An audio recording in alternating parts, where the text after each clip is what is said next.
biggest problems a lot of leaders, key leaders are confronted with is the expansionist objectives of NATO. Obviously, you had this whole fallout with Russia, the whole Ukraine-Russia war. Many believe that the whole expansion in that region, trying to get to the nose of Russia, really triggered this whole event, and now we are where we are. And in the middle of this heavy war situation, the second stir that NATO created was its plan to expand near China and get to China's nose on the other side, trying to negotiate deals with Japan in order to open or expand in the Asian domain. Now, you had enough with the whole Russia situation. Really didn't work out well. It backfired. A lot of nations are facing the impact of what has happened. And in the middle of this, rather than trying to settle the situation, here you have further trigger, further flare up, and trying to pick up battles with China really didn't make a lot of sense to a lot of leaders. One of the quick opponents, apart from the whole BRICS leadership getting ticked off on one side, they're going to join hands, right? One of the Western leaders, very animated, Emmanuel Macron, instantly jumped up. He opposed the whole idea. Obviously, the rationale being, try to settle down, guys. Don't try to create World War III.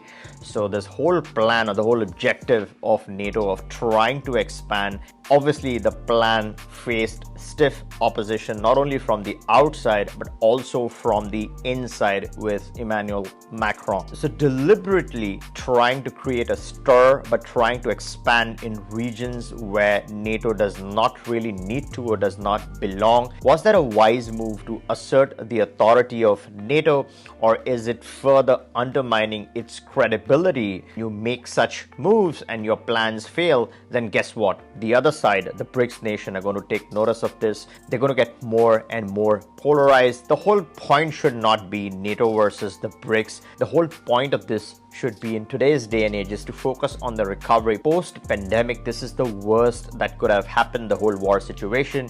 So as a citizen, as a free citizen, what should be your approach? I think one of the critical things is to have access on both sides. So let's say you have a couple of passports from the NATO side. You also want to have citizenships and access residencies or citizenships on the BRICS side. So you have all the coverage that you need based on where the conflict's headed, based on what you believe in. You always have the option of picking and choosing your locations. Let's say there is a conflict, let's say there is a war, you have your portfolio of citizenships that are covering you, so you can pick and choose the best locations. Now, how do you even get started? One of the quickest ways of obtaining a citizenship, a quick citizenship, is through CBI, Citizenship by Investment. You look at Turkey. Turkey is part of the NATO alliance. You have a quick program there. You invest 400K in your property in Turkey. You can be a Turkish national.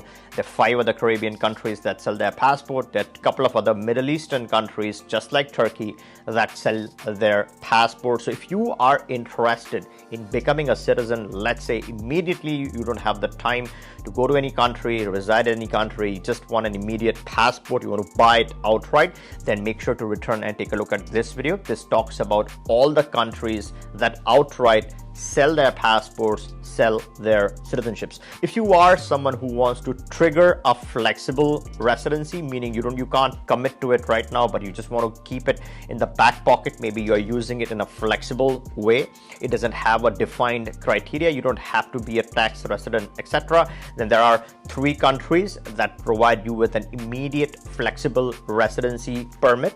And then obviously, if you like the country, if you think that is the country you want to convert into a full-time option, into a citizenship for future, then make sure to check this video out. This talks about 3 countries where almost for free you can initiate your residency process, which can then lead to citizenship. If you're someone who's looking for a tax optimized solution, let's say you want to change your tax structure, you want to go to a more favorable tax structure. A lot of people talk about Dubai, but Dubai eventually is not going to give you that citizenship. So let's say you move your capital, or let's say you make that as your tax base, if you run into trouble tomorrow, you're not a citizen of that country, you're never going to be a citizen of that country. So that is an issue for right there for a lot of people. There are a lot of marketers who will try to market Dubai for various reasons, but as long as you know that you are never going to be a citizen of that country, you have to weigh the pros and cons. If you're looking for a citizenship, a strong, solid passport in addition to tax advantages, then make sure to return and take a look at this video. This is the Mauritian Residency.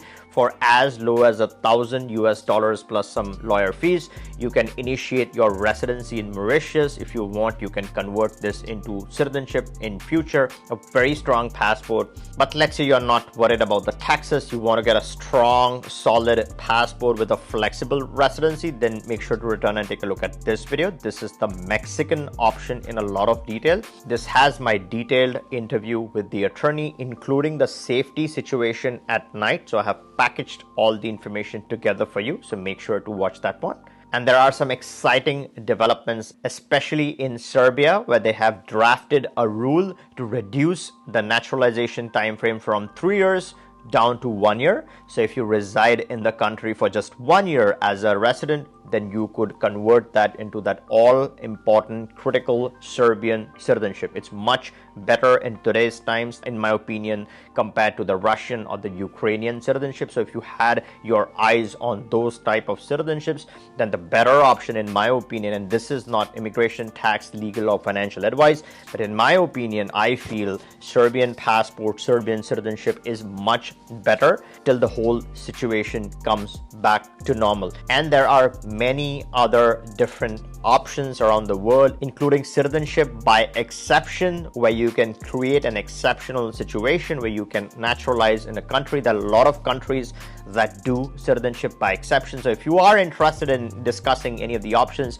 make sure to click the link in the description, book a call with us. We can discuss your situation and the program that best fits your need, get you started with the citizenship of your choice. And if you want to stay updated on the latest developments and the changes within the RCPI domain, make sure to subscribe to this channel so you don't miss out on any key updates. And if you like this video, give me a thumbs up, make sure you're subbed, and catch you in the next one.